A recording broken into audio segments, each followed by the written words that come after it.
Mga kababayan, ang pambansang awit ng Pilipinas.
Isang kawani ng ating pamahalaan mula sa nasyonal, sa lokal na pamahalaan. Siyempre, binabati po natin ang ating mga bisita mula sa MMDA sa pangunan ni Chairman Don Artes. Chairman, maraming salamat po. Ano masasabi natin, nasa pamuno ni Chairman Don, kasama ng mga staff ng MMDA, nagiging mas maganda ang ugnayan ng Metro Manila LGUs, dahil 17 LGUs po tayo magkakatabi. Hindi lang sa tobacco control, pero pati sa mga ibang bagay. Sa pangunguna po ni Chairman Don, doon lang po napasa after so many decades. Halimbawa, ang Unified Traffic Code ng Metro Manila, marami pa pong iba. Napakalaking bagay po yan. Sa mga nagtrabaho, siyempre, una na po yung tobacco control unit natin, pero nabanggit naman lahat ng iba pang opisina na tumulong, pati yung mga civil society organizations na tumulong, sa bawat isa po sa atin. Congratulations dahil isa daw sa pinakamagandang tobacco control program, pero lagi nating paalala, hindi lang naman sa health, kundi sa lahat ng sektor, sa lahat ng programa natin. Pag may pagkilala, pag may parangal, opo, masaya tayo, pero sana po ay nagiging motivasyon po yan para lalo pa nating paigtingin pa ang ating ginagawa. Dahil marami pa tayong pwedeng i-improve pati dito sa programa na ito. Pero congratulations po sa ating congratulations. Lalo na sa mga nagtrabaho at sumika para maging posible ito. Sa ating junior city officials, nasa na po sila? Bakit na?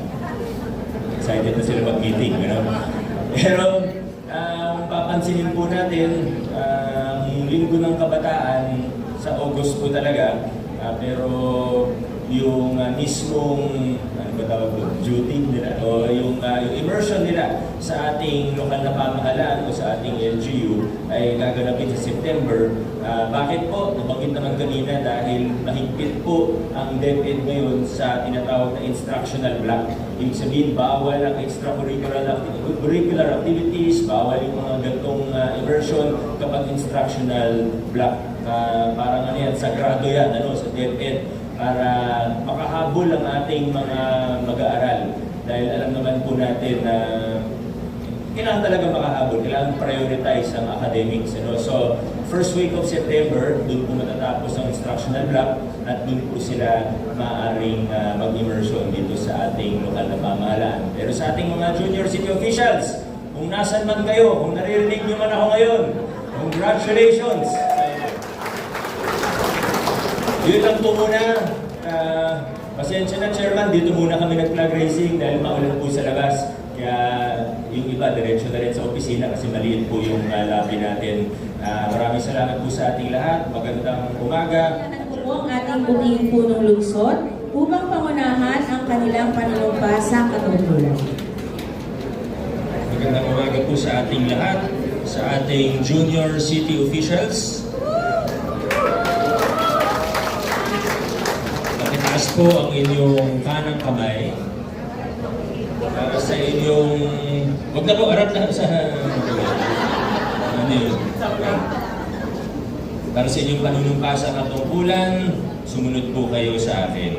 Ako si, banggitin ang inyong pangalan. Ay mataimtim na nanunumpa. nagagampanan ng aking mga tungkulin bilang banggitin ng inyong posisyon ng may buong katapatan at karangalan. Aking paninindigan ang mga prinsipyo ng mabuting pamamahala at magsusulong ng isang kultura ng pagtutulungan upang paunlarin ang ating lungsod. Nangako ako nagagawa ng mga desisyon na sumasalamin sa mga mithiin ng kabataang Pasigueño. Lagi akong kikilos ng may integridad upang matiyak ang ating paglilingkod ngayon ay magiging daan para sa mas magandang kinabukasan. Tulungan nawa ako ng Diyos. Congratulations sa ating junior city officials. We invite our Mayor, Victor Maria Regis Victor Soto, and the City Council, along with the members of the Pasig Smoke-Free Task Force, to receive the official plaque of honors and certificate of participations.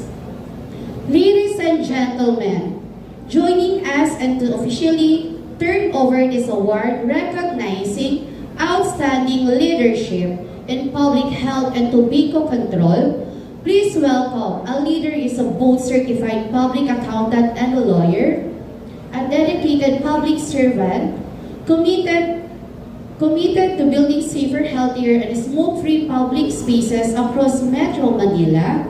Let us give a warm round of applause to the Chairman of the Metro Manila Development Authority, MMDA.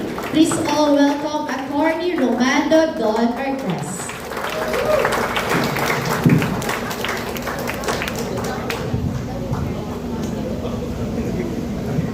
Sorry Mayor, hindi ko alam na magsasalita. Anyway, ito pong tobacco control ay isang programa ng MMDA na naglalayo na idisiplina. Kasama po ito doon sa Yes to IS campaign namin na madisiplina ang ating mga kababayan, lalong-lalo na po na ma-inform sila doon sa masamang dulot sa kalusugan ng paninigarilyo. So kami po, katulong ng iba't ibang LGUs ay naglulunsad na programa. At ang lungsod po ng Pasig sa pamumuno po ni Mayor Vico, kasama po yung mga nabanggit ng mga departamento at ang council sa pamumuno ni Vice Mayor Dodon ay na-recognize po bilang pinakamagandang programa sa buong Metro Manila. So palakpakan po natin. At yan po ay testamento ng maayos na pamumuno. And hopefully, hindi po natatapos dito yung recognition na yan. Dahil nabanggit po nga ng ating MC, yan po ay ilalahok natin para sa international award. And sana po manalo po tayo. Magandang umaga po sa atin.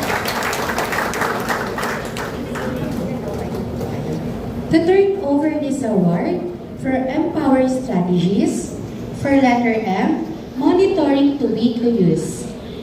May we call on all the representatives from Liga ng Barangay, Administrator, CHD, CENRO, CLO, PPLD, PIO, CPTO, HRDO, City Treasury Office, City Engineering Office, CSWDO, City Parks Playgrounds, POD, PNP, LYDO, PCLE, TIO, STO, TORO, Pasig City Jail, and PFP Pasig, and Social Watch.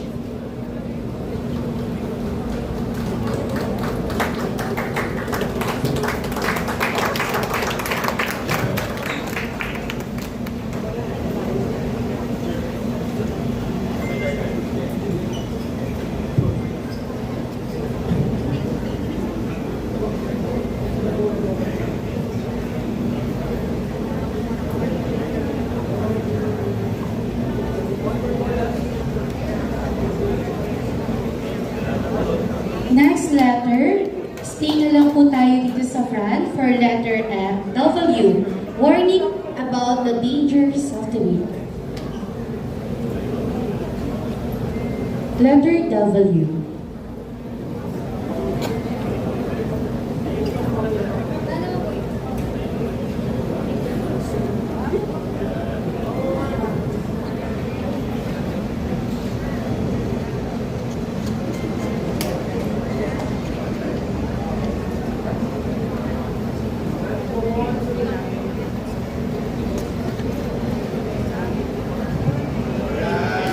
Next po, letter E. Enforcing bans.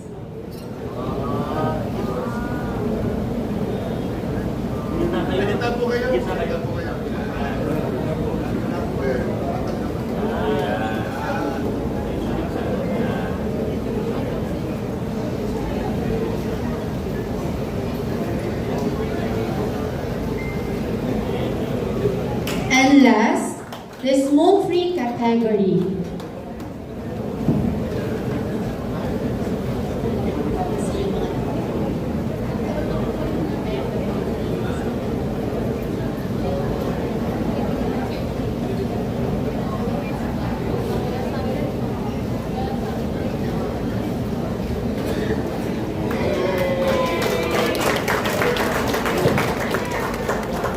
Let us give a big round of applause to Pasig City Health and Smoke-Free Task Force for completing public health.